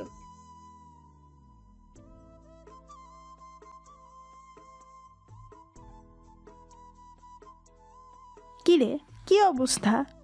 এই তো ভালো, তোর? এই তো আছি একরকম। আচ্ছা, কালকের ওষুধে কি কাজ হয়েছে? একটু হয়েছে। আচ্ছা, আজকে কি অফিস ছুটির পরে সত্যি সত্যি পার্কে যাবি? হুম। তারপর মেঘলার সাথে আরো অনেক কথা কাজ করতে থাকলো। কাজ করতে করতে দুপুর গিয়ে বিকেল হয়ে গেল। মেঘলা ফারহানকে নিয়ে রিক্সা করে চলে আসলো পার্কে। আসার সময় সোহানার অফিসের সামনে দিয়ে পার্কে আসলো। আসার দেখলো সোহানা ফারহান আর মেঘলাকে রিক্সা করে আসতে দেখলো। একটু পরে দেখলো সোহানা ওদের পিছু নিয়েছে। ফারহান আর মেঘলা পার্কে চলে আসলো। এসে একটা কোণাতে একটা বেঞ্চে গিয়ে ফারহান আর মেঘলা বসলো। একটু পরে দেখলো সোহানা ওদের ফলো করতে করতে এখানে চলে এসেছে। ফারহান সোহানায় এসে পড়েছে, অভিনয় শুরু করে দে। ঠিক আছে, সোহানায় কাছে আসলে তুই কথা বল, শুরু করে দিবি। ঠিক আছে। সোহানা এসে ওদের পেছনের একটা বেঞ্চে বসলো। বসার সাথে সাথে মেঘলা বলতে শুরু করলো, ফারহান, তোমাকে ছাড়া আমার আর থাকতে মন চায় না। তুমি প্লিজ ওই মেয়েটাকে ডিভোর্স দিয়ে দাও। আমারও তোমাকে ছাড়া থাকতে মনে চায় না বাবু, আর কিছুদিন অপেক্ষা করো। আমি ওই মেয়েকে ডিভোর্স দিয়ে তোমাকে বিয়ে করব। প্লিজ ওই ড্যানিটাকে তুমি তাড়াতাড়ি ডিভোর্স দাও, ওকে দেখলেই আমার কাজ চলে যায়। ঠিক আছে, আমি কালকে উকিলের কাছে ডিভোর্সের ব্যাপারে কথা বলতে যাব। এখন খুশি? খুশি, অনেক অনেক খুশি। বলে ওকে জড়িয়ে ধরলো। আর ওইদিকে ফারহান আর মেঘলার কথা শুনে সোহানা কান্না করতে করতে চলে গেল। সোহানার চলে যাওয়ার পরে মেঘলা ওকে ছেড়ে দিল আর বলে, চল ফারহান, অনেক দিন ধরে বাইরে তোর সাথে ঘুরি না, আজকে অনেক ঘুরবো। চলো। তারপর মেঘলার সাথে অনেক ঘোরাঘুরি করে একটা রেস্টুরেন্ট থেকে রাতের খাবার খেয়ে 10টা বাজে বাসায় আসলো। বাসায় এসে সোজা নিজের রুমে চলে গেল। রুমে ঢুকে দেখলো সোহানা কান্না করছে, আর জানি সে কেন কান্না করছে। তারপর জিজ্ঞেস করলো, আপনি কান্না করছেন কেন? আমার কথা শুনে সোহানা মাথা তুলে তাকালো, কিন্তু কিছু বলল না। আমি আবার জিজ্ঞাসা করলাম, কি হলো, কিছু বলছেন না কেন? কি হলো, কথা কি কানে যায় না? আপনি কান্না করতেছেন কেন? এই কি, আপনি এত রাতে কান্না করতেছেন কেন? কি হলো, কথা বলতেছেন না কেন? কি হলো বলেন, আপনি কান্না করতেছেন কেন? তারপর সোহানা ওকে কিছু না বলে দৌড়ে এসে জড়িয়ে ধরলো আর কান্না করতে থাকলো। ফারহান কোনো রকম সোহানাকে তার বুক থেকে সরিয়ে দিয়ে দুটো চড় লাগিয়ে দিল। সমস্যা কি আপনার, কি করছেন?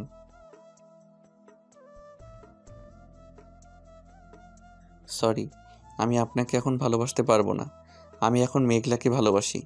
কিছুদিন পরে আমি আপনাকে ডিভোর্স দিয়ে মেঘলাকে বিয়ে করব। আর আপনি এখন কেন আমার মতো ছোট লোক লজ্জা বদমাশ একটা ছেলেকে কেন ভালোবাসবেন? আমাকে ভালোবাসলে আপনার মান সম্মান তো কমে যাবে। আর আপনি যে এখন আমাকে ভালোবাসেন এটা লোকে জানলে হাসাহাসি করবে। আমাকে প্লিজ তুমি মাফ করে দাও। আমি আমি ভুলটা বুঝতে পেরেছি, আর লোকে কি বলবে না বলবে তা নিয়ে আমার যায় আসে না। সরি, আমি এখন মেঘলার মনটা ভাঙতে পারবো না, কারণ আমি জানি একজনের মন ভাঙলে কত কষ্ট হয়। আর কয়েকদিনের মধ্যেই আপনার আর আমার ডিভোর্স হয়ে যাবে। এখন এগুলো বলছেন কেন? এইগুলো বলছি কারণ তোমাকে আমি ভালোবেসে ফেলেছি। কেন, নীলের কি হয়েছে? সে কি আমার মতো গরিব হয়ে গেছে, নাকি বিয়ে করে ফেলেছে? অনেক রাত হয়ে গেছে, সরেন, এখন আমি ঘুমাবো। সকালে আবার আমার অফিস আছে। তুমি ইচ্ছে করলে আমার সাথে খাটে ঘুমাতে পারো। সরি, আমার মতো ছোট লোকের, আপনার মতো ধনী ঘরের মেয়ের সাথে এক বিছানাতে ঘুমাতে পারবো না। এই কথাটা বলার পরে সোহানের মুখটা কালো করে খাটে গিয়ে শুয়ে পড়লো। আর ফারহান সোফায় শুয়ে শুয়ে ভাবছে, আমাকে অনেক কষ্ট দিছো, অনেক অপমান আর চড় দিছো। এখন দেখো কেমন লাগে। তুমি আমাকে যেই পরিমাণ কষ্টগুলো দিছো, আমিও ঠিক তোমাকে সেই পরিমাণ কষ্ট দিব। তারপর তোমাকে মেনে নিব। এগুলো মনে মনে ভাবতে থাকলো। একটু পরে ঘুমের রাজ্যে হারিয়ে গেল। সকালে ফারহান, এই ফারহান ওঠো, তোমার অফিসের দেরি হয়ে যাচ্ছে। ফারহান ঘুম থেকে উঠেই, তুই কোন অধিকারে আমার গায়ে হাত দিয়েছিস? আর তোকে কি আমি ডাকতে বলেছি? আর কোনোদিন যদি এমন দেখি তাহলে তোর খবর আছে। সোহানা ফারহানের কথা শুনে কান্না করতে করতে নিচে চলে গেল আর ফারহান চলে গেল ওয়াশরুমে ফ্রেশ হতে। তারপর ফ্রেশ হয়ে নাস্তা করে অফিসে যাওয়ার জন্য রওনা হলো। বাড়ির বাইরে অনেকক্ষণ দাঁড়িয়ে আছে কিন্তু কোনো রিক্সা পাচ্ছে না। হঠাৎ সোহানার গাড়ি এসে ফারহানের সামনে দাঁড়ালো। সোহানা জানলা দিয়ে বলল, গাড়ির ভেতরে আসো, আমি তোমাকে তোমার অফিসে নামিয়ে দিয়ে আসি। সরি, আমি আসলে কোনো বড়লোক মানুষের গাড়িতে উঠি না। অফিসে এসে নিজের ডেস্কে বসে কাজ করছিল, তখনই মেঘলার আগমন। কি রে, কি করিস? এই তো কাজ করতেছি রে। চল আমার সাথে। কোথায় যাবি? তোকে আমি আসতে বলছি, এত প্রশ্ন করতেছিস কেন? Sorry madam. ওই, আমি তোর কিসের ম্যাডাম? হ্যাঁ, আর একদিন যদি তুই আমাকে ম্যাডাম বলিস তাহলে তোর একদিন আর আমার যতদিন লাগে। তারপর মেঘলার সাথে মেঘলার গাড়িতে গিয়ে বসলো। মেঘলা গাড়ি স্টার্ট দিল। কিছুক্ষণ পরে ওরা একটা কফি শপের কাছে পৌঁছে গেল। তারপর মেঘলা ফারহানকে কফি শপের ভেতরে নিয়ে গেল। ফারহানও কিছু না বলে মেঘলার সাথে কফি শপের ভেতরে চলে গেল। তারপর মেঘলা 2 কাপ কফি অর্ডার করলো। একটু পরে কফি চলে আসলো। ফারহান কফি খেতে লাগলো। এখনো মেঘলার সাথে কোনো কথা বলেনি। কি কাজ? একটু পরে সোহানা এসে কফি খেতে আসবে, আর সোহানায় আসার সাথে সাথেই আমরা প্রেমের অভিনয় করব। এখন কি আমার সাথে রাগ করে থাকবি? ফারহান কিছু না বলে হেসে দিল। ফারহান আর মেঘলার হাসাহাসি করছে। এমন সময় সোহানা আসলো। ফারহান আর মেঘলাও প্রেম অভিনয় শুরু করে দিল। মেঘলা বলল, আচ্ছা বাবু, তুমি আমাকে বিয়ে করবে কবে? এই মাসের শেষ দিয়ে ওই ডাইনিটাকে ডিভোর্স দিয়ে তোমাকে বিয়ে করব বাবু। ওই নষ্টা মেয়েটা তোমাকে অনেক কষ্ট দিয়েছে, তাই না বাবু? বাবু। এদিকে সোহানা ওর আর মেঘলার এই কথাগুলো শুনে সেখান থেকে কান্না করতে করতে চলে গেল। একটু পরে ফারহান আর মেঘলাও চলে আসলো। মেঘলা বলল সে নাকি মার্কেটে যাবে, তাই কফি শপ থেকে সোজা চলে আসলো মার্কেটে। মেঘলার মার্কেট করতে করতে প্রায় 3 ঘন্টা লাগলো। আল্লাহ জানে মেয়েদের মার্কেট করতে এত সময় কেন লাগে। মার্কেট শেষ করে মেঘলাকে নিয়ে ঘুরতে থাকলো। তারপর রাতে একটা রেস্টুরেন্ট থেকে দুজন খাওয়া দাওয়া করে যে যার বাসায় চলে গেল। বাসায় এসে কলিং বেল দিতে সোহানা দরজা খুলে দিল। মনে হচ্ছে ওর জন্য দরজার পাশে বসে অপেক্ষা করছিল। ফারহান কিছু না বলে রুমে এসে ফ্রেশ হয়ে সোফায় শুয়ে পড়লো। একটু পরে সোহানা রুমে আসলো আর বলল, অফিস তো ছুটি হয়েছে সেই সন্ধ্যায়, তুমি এখন বাড়ি ফিরলে কেন? অবশ্যই আমাকে দিতে হবে। ঠাস ঠাস করে সোহানাকে 2টা থাপ্পড় দিয়ে বলল, শোন, আমি তোর কাছে কৈফিয়ত দিতে বাধ্য নই, আর কখনো আমার কাছে কোনো কিছুর কৈফিয়ত জানতে আসবি না।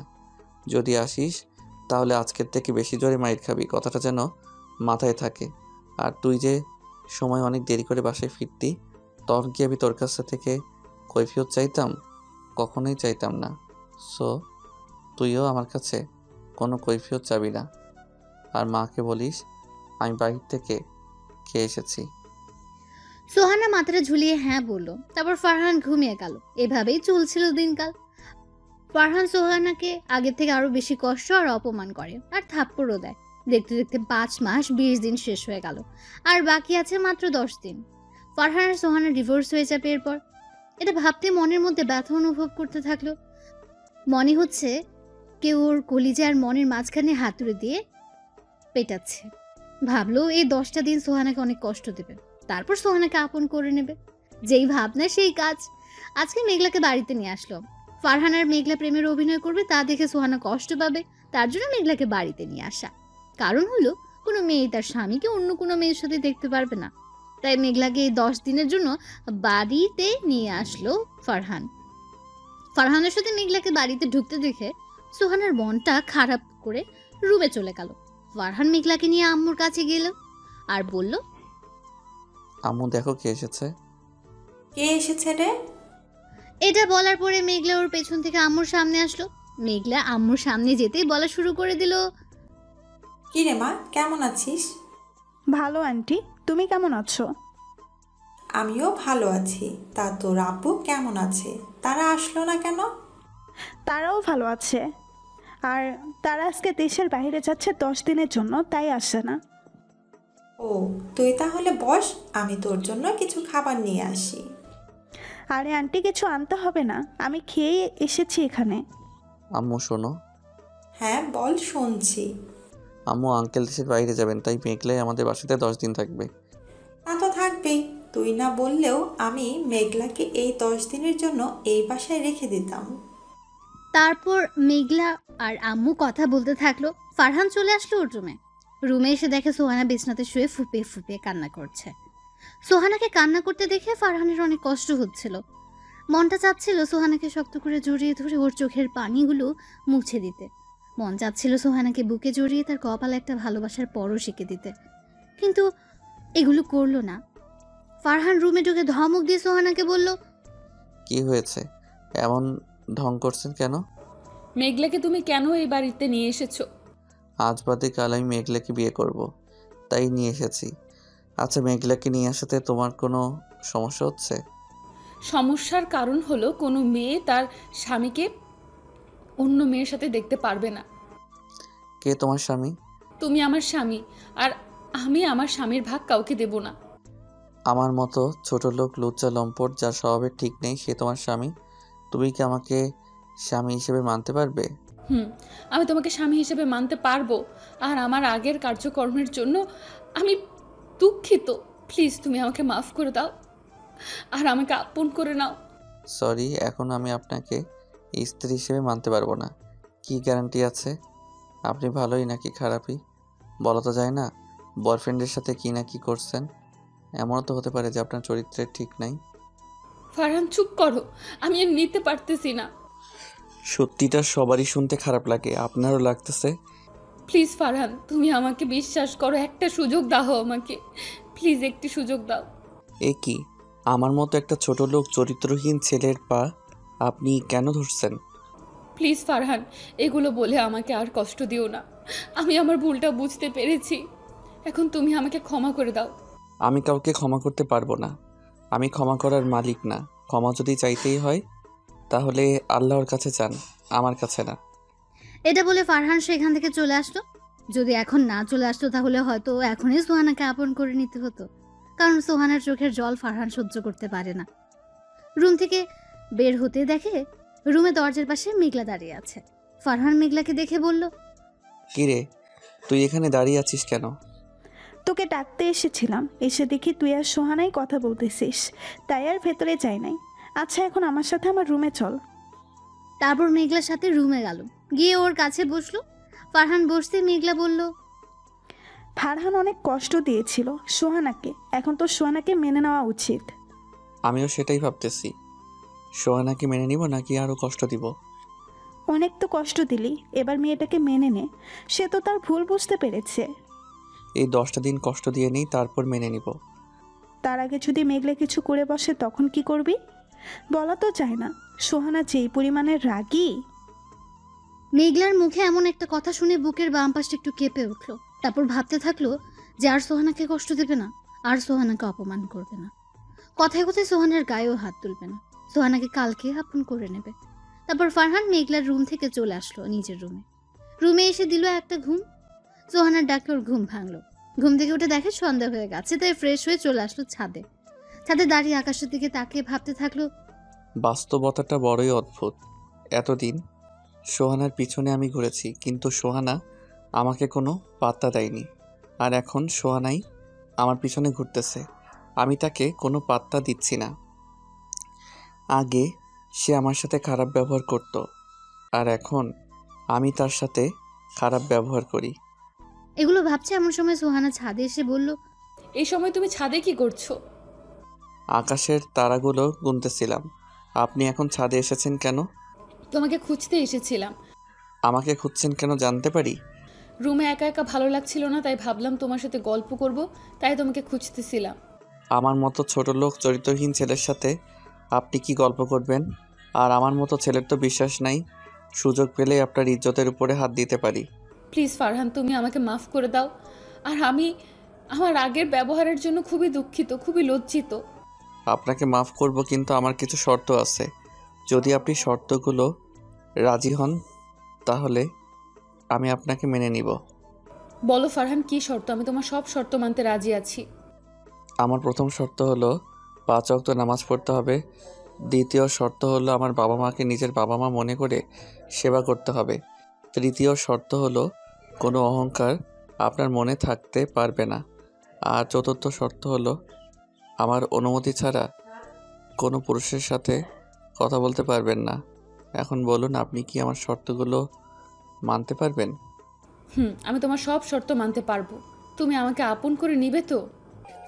এই শর্তগুলো যদি ঠিকমতো পালন করতে পারেন তাহলে আমি আপনাকে মেনে নিব। ঠিক আছে, আমি তোমার সব শর্ত এখন থেকে মেনে চলবো। বলো, কতদিন এভাবে চললে তুমি আমাকে আপন করে নিবে? আমাদের ডিভোর্সের আর মাত্র 10টা দিন বাকি আছে। তুমি যদি এই 10 দিন সবগুলো শর্ত পালন করতে পারো তাহলে 10 দিন পরে আমি তোমাকে মেনে নিব। আর যদি না মানতে পারো তাহলে 10 দিন পরে আমি তোমাকে ডিভোর্স দিয়ে দিব। ঠিক আছে, এই 10 দিন আমি তোমার সবগুলো শর্ত অক্ষরে অক্ষরে পালন করব। ঠিক আছে, এখন তাহলে আমি আসি। এটা বলে সেখান থেকে খাবার খাওয়ার জন্য টেবিলে চলে আসলো। তারপর সবাই মিলে একসাথে রাতের খাবারটা খেলো। তারপর যে যার রুমে চলে আসলো। রুমে এসে সোফাতে শুয়ে পড়বে তখনই সোহানা বলল, আজকে থেকে কি আমার সাথে খাটে ঘুমানো যায় না? ফারহান সোহানার কথা শুনে তার দিকে তাকালো। তাকিয়ে দেখে চোখের কোণে পানি এসে আছে। না করলেই মনে হয় চোখ থেকে পানিগুলো পড়ে যাবে, তাই বলল, আপনার সাথে ঘুমাতে পারবো, কিন্তু একটা শর্ত আছে। আবার কি শর্ত? আপনার আর আমার মাঝে একটা কোলবালিশ, আর আপনি আমার দিকে আসতে পারবেন না। ঠিক আছে, তুমি যা বলবে তাই হবে। তারপর ফারহান গিয়ে খাটের এক পাশে শুয়ে পড়ল। একটু পরে ফারহান আর সোহানা মাঝখানে একটা কোল বালিশটা রেখে সোহানাও ঘুমিয়ে পড়ল। ফারহান এখনো ঘুমায়নি, কারণ প্রতি রাতে সোহানাকে মনটা ভরে দেখে তারপর ঘুমায়। তাই আজকেও সোহানাকে মন ভরে দেখে ঘুমিয়ে গেল। ফজরের সময় সোহানা ডাকে ঘুম ভাঙল। তারপর ফ্রেশ হয়ে নামাজ পড়ার জন্য মসজিদে চলে আসলো। তারপর নামাজ শেষ করে কিছুক্ষণ আশেপাশে ঘোরাঘুরি করে চলে আসলো বাসায়। বাসায় এসে সোজা ওর রুমে চলে আসলো। রুমে ঢুকে দেখে সোহানা নামাজ পড়ে মোনাজাত করে কান্না করছে আর আল্লাহর কাছে বলছে, আল্লাহ, তুমি ফারহানকে আমার কাছে ফিরিয়ে দাও। ও শর্তগুলো যেন পালন করতে পারি। যে ধৈর্য সহ্য আমাকে তুমি দিয়ে দাও। হে আল্লাহ, আমার স্বামীকে আমার কাছে ফিরিয়ে দাও। হে আল্লাহ, এতদিন আমি অনেক খারাপ কাজ করেছি, তুমি আমাকে মাফ করে দাও। হে আল্লাহ, আমাকে আমার স্বামীর পায়ের নিচে একটু জায়গা দেওয়া হোক। আজকে সোহানার মোনাজাতে কান্না করাটা অনেক ভালো লাগলো। ওর কান্না দেখে ওর প্রতি রাগগুলো সব মাটি হয়ে গেল। নিজেকে নিয়ে এখন অনেক গর্বিত হচ্ছে ফারহান। গর্বিত হওয়ার কারণ হলো কোনো মেয়ে মোনাজাত ধরে ওর জন্য কান্না করছে। এটা ভেবে অনেক ভালো লাগছে তার। কয়েকজনের ভাগ্যে এমন হয় বলু, কয়জনকে পাওয়ার জন্য এমন কেউ মোনাজাত করে কান্না করে। এগুলো ভাবতে ভাবতে আবার বাসায় বাইরে চলে আসলো। দেখতে দেখতে দুপুর হয়ে গেল। মেঘলা ওকে ফোন দিয়ে জিজ্ঞেস করলো ও কোথায়। তখন ফারহান বলল, এই রেস্টুরেন্টের সামনে আছি, তুই আয়। একটু পরে মেঘলা আসলো। তারপর মেঘলা আর ফারহান রেস্টুরেন্টে ঢুকলো। রেস্টুরেন্টে ঢুকে একটু সামনে যেতে বড় ধরনের একটা শখ খেলো। শখ খাওয়ার কারণ হলো ফারহানের সামনে টেবিলটিতে সোহান একটা ছেলের সাথে বসে আছে আর ছেলেটি সোহানার হাত ধরে বসে আছে। ফারহান সোহানার এইসব কাজ দেখে নিজের চোখে বিশ্বাস করতে পারছে না। সোহানাকে এভাবে অন্য একটা ছেলের সাথে দেখে তার অনেক কষ্ট হচ্ছিল। তাই মেঘলাকে নিয়ে সে রেস্টুরেন্ট থেকে বাইরে চলে আসলো। মেঘলাকে নিয়ে একটা নদীর পাড়ে গেল। সেখানে ফারহান প্রায়ই যায়। ভাবলো আজকে মনটা যখন ভালো নেই, তাই আজকে মেঘলাকে নিয়ে নদীর পাড়ে গিয়ে বসে থাকুক। নদীর পাড়ে এসে একটা টেবিলের উপর দুজন বসলো। দুজনে চুপ করে নদীর দিকে তাকিয়ে আছে। ফারহান মনে মনে ভাবছে, আর মনে হয় সোহানাকে আমার করে পাবো না। আর মনে হয় সোহানা আমার কাছে এসে বলবে না যে ফারহান, আমাকে তুমি মাফ করে দাও, আমাকে তুমি আপন করে নাও। আর মনে হয় সোহানাই আমাকে জড়িয়ে ধরে একটু কান্না করবে না। আচ্ছা, 10 দিন পরে সোহানাই কি আমাকে ডিভোর্স দিয়ে ওই ছেলেটির হাত ধরে চলে যাবে? আমি কি ওকে ছাড়া থাকতে পারবো? না না, আমি ওকে ছাড়া থাকতে পারবো না। যে করেই হোক সোহানাকে বুঝিয়ে আমার কাছে রাখতেই হবে। আমি সোহানাকে ছাড়া বাঁচতে পারবো না। এগুলো মনে মনে ভাবছে এমন সময় মেঘলা বলল, কি রে ফারহান, তুই কান্না করতেছিস কেন?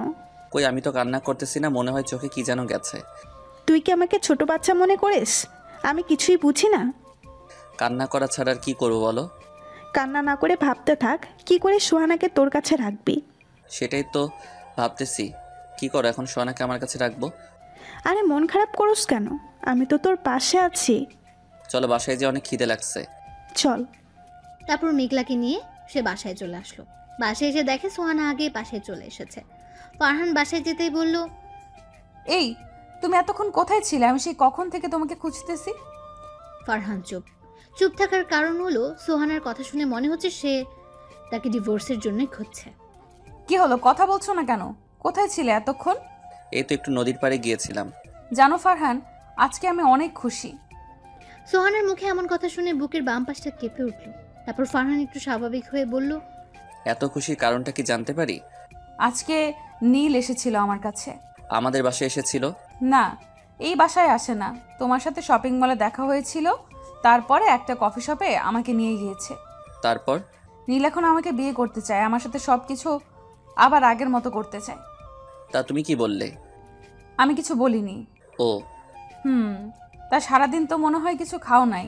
বুঝছি, সারাদিন কিছু খাওয়া হয় নাই। যাও গিয়ে ফ্রেশ হয়ে আসো, আমি তোমার জন্য খাবার নিয়ে আসছি।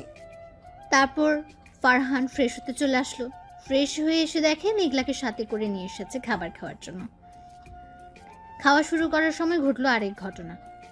তারা মানুষ হলো 3 জন আর ভাতের প্লেট হলো 2টা। এখন কি করবে? তাই ফারহান সোহানাকে বলল, সোহানা, এটা কি করছো? আমি আবার কি করলাম? আমরা মানুষ হইলাম 3 জন, তুমি ভাতে প্লেট 2টা আনছো কেন? আসলে আজকে সবজি কাটার সময় আমার হাতটা কেটে যায়, তাই ভাবলাম তুমি আমাকে খাওয়াই দিবে, তাই 2টা প্লেট ভাত আনছি। ও আচ্ছা, তুমি বসো, আমি তোমাকে খাইয়ে দিতেছি। তারপর ফারহান সোহানাকে খাইয়ে দিতে লাগলো আর ফারহান নিজেও খেতে থাকলো। মেঘলা ওদের এই দৃশ্য দেখে মুচকে মুচকে হাসছে। আর ওর কাছে মনে হচ্ছে যে এই খাওয়াই মনে হয় ওর আর সোহানার একসাথে শেষ খাওয়া। আর মনে হয় ফারহান সোহানাকে খাইয়ে দিতে পারবে না। এগুলো ভাবছে আর সোহানাকে খাইয়ে দিচ্ছে। হঠাৎ করে সোহানার ফোনটা বেজে উঠল। ফারহান ফোনের স্ক্রিনে তাকিয়ে দেখে নীল ফোন দিয়েছে। সোহানা খাওয়া রেখে নীলের সাথে কথা বলতে চলে গেল। ফারহান আর না খেয়ে হাতটা ধুয়ে চলে আসলো ছাদে। আর মেঘলা ওকে এমনভাবে আসতে দেখে বুঝে ফেললো যে ওর মন খারাপ, তাই সেও আর না খেয়ে তার পেছন পেছন ছাদে চলে আসলো। ফারহান ছাদে এসে কান্না করে দিল। মেঘলা ওর কান্না করা দেখে ওর পাশে এসে বসলো আর মাথায় হাত বুলিয়ে দিতে থাকলো। ফারহান কান্না করতেই থাকলো আর অন্যদিকে সোহানা নীলকে বলছে, সোহানা প্লিজ, তুমি ফারহানকে ডিভোর্স দিয়ে আমাকে বিয়ে করো। ওই তোকে আমি ফোন দিতে মানা করছি না? তারপরও তুই আমাকে ফোন দিস কেন? আর তোর কথা আমি ফারহানের মতো একজন মানুষকে ডিভোর্স দিব তুই ভাবলি কি করে? তোর জন্য আমি ফারহানের সাথে অনেক খারাপ ব্যবহার করেছি, যার জন্য ফারহান এখনও আমার সাথে ভালো করে কথা বলে না। প্লিজ সোহানা, এমন করে বলো না। তুমি না আমাকে ভালোবাসতে, তুমি না আমার সাথে কথা না বললে থাকতে পারতা না, তাহলে এখন এমন করছো কেন? আমি আগে তোকে ভালোবাসতাম, কিন্তু এখন বাসি না। এখন আমি আমার স্বামীকে ভালোবাসি। আগে তোর সাথে কথা না বলে থাকতে পারতাম না, কিন্তু এখন আমি থাকতে পারি। কিন্তু এখন ফারহানের সাথে কথা না বলে আমি থাকতে পারবো না। এখন ফারহানকে না দেখলে আমার কিছুই দেখতে ভালো লাগে না। কারণ কি জানিস, এখন আমি ফারহানকে নিজের থেকেও বেশি ভালোবেসে ফেলেছি। কি বলতেছো তুমি এইসব? তোমার মাথা ঠিক আছে তো? যা বলতেছি ঠিক বলতেছি। আর তোকে ভালোবেসে আমার মাথা নষ্ট হয়ে গেছিল, যার জন্য ফারহানের মতো ছেলেকে আমি স্বামীর অধিকার দেইনি। এখন আমার মাথা পুরোপুরি ঠিক আছে। এখন আমার কি হবে? প্লিজ তুমি এমন করো না। তুই জাহার নামে যা, তাতে আমার কি? যখন আমাকে ছেড়ে গিয়েছিলি তখন কি তুই আমার কথা ভেবেছিলি? এখন কেন আমি তোর কথা ভাববো? এখন আমি শুধু আমার স্বামীর কথা ভাববো। আমার ভুল হয়ে গেছে, প্লিজ আমাকে মাফ করে দাও। তুই মাফ চাচ্ছিস কেন? তুই তো আমার কাছ থেকে ধন্যবাদ প্রাপ্ত। তুই যদি আমাকে না ছেড়ে যেতি তাহলে তো আমি কখনো ফারহানকে চিনতেই পারতাম না। এই কথা বলে সোহানা ফোন কেটে দিল। তারপর মোবাইল থেকে সিমটা বের করে ভেঙে ফেললো। সিম ভাঙার কারণ হলো যদি এই সিম সোহানা চালায় তাহলে নীল নানান নাম্বার দিয়ে সোহানাকে ফোন দিয়ে বিরক্ত করবে, তাই সিমটাই ভেঙে ফেললো। আর অন্যদিকে ফারহান এখনো ছাদে বসে কান্না করছে আর মেঘলা ওকে সান্ত্বনা দেওয়ার চেষ্টা করছে। ফারহান কান্না করতে করতে কখন যে জ্ঞান হারিয়ে ফেলেছে মনে নেই। ফারহানের চুপ হয়ে যাওয়া দেখে মেঘলা ওকে ডাক দিল, কিন্তু কোনো সারা শব্দ পেল না। তাই মেঘলা একটু ধাক্কা দিল আর ফারহান পড়ে গেল। মেঘলা বুঝতে পারলো যে ফারহান কান্না করতে করতে জ্ঞান হারিয়ে ফেলেছে, তাই সে ওকে রেখে সোহানাকে বলল, সোহানার আব্বু আম্মুকে বলল যে ফারহান ছাদে জ্ঞান হারিয়ে পড়ে আছে। তাই শুনে তারা ছাদে আসলো। তারপর ওকে ছাদ থেকে হাসপাতালে নিয়ে গেল। ফারহানের যখন জ্ঞান ফিরলো তখন দেখলো সোহানা ওর একটা হাত জড়িয়ে ধরে ঘুমিয়ে আছে। ফারহান ঘড়ির দিকে তাকিয়ে দেখে রাত 1টা বাজে। সোহানার দিকে ভালো করে তাকিয়ে বুঝতে পারলো অনেক কান্না করেছে। ফারহান সোহানার কপালে একটা ভালোবাসার বড় সেঁকে দিতেই সোহানার ঘুমটা ভেঙে গেল। সোহানা ঘুম ভাঙতে ওর দিকে তাকিয়ে দেখলো জ্ঞান ফিরেছে। তারপর ওকে অনেক শক্ত করে জড়িয়ে ধরলো। ফারহানও সোহানাকে অনেক শক্ত করে ধরলো। সোহানা ওর বুকের মাঝে কান্না করে দিল। ফারহানও আবার কান্না করে দিল। সোহানা কান্না করতে করতে ওর বুক বিছিয়ে ফেলল। তারপর ফারহান সোহানাকে বলল, এই পাগলি এমনভাবে কান্না করছো কেন? তোমার কি হয়েছিল? তুমি জ্ঞান হারিয়ে ফেলেছিলে কেন? তোমার কথা ভাবতে ভাবতে কখন যে জ্ঞান হারিয়ে ফেলেছি মনে নেই। আমি মেঘলার কাছে সব শুনেছি। তোমার আর মেঘলার মাঝে যে কোনো সম্পর্ক নেই তা মেঘলাই আমাকে বলেছে। ও, মেঘনাই তোমাকে বলে দিয়েছে? হুম।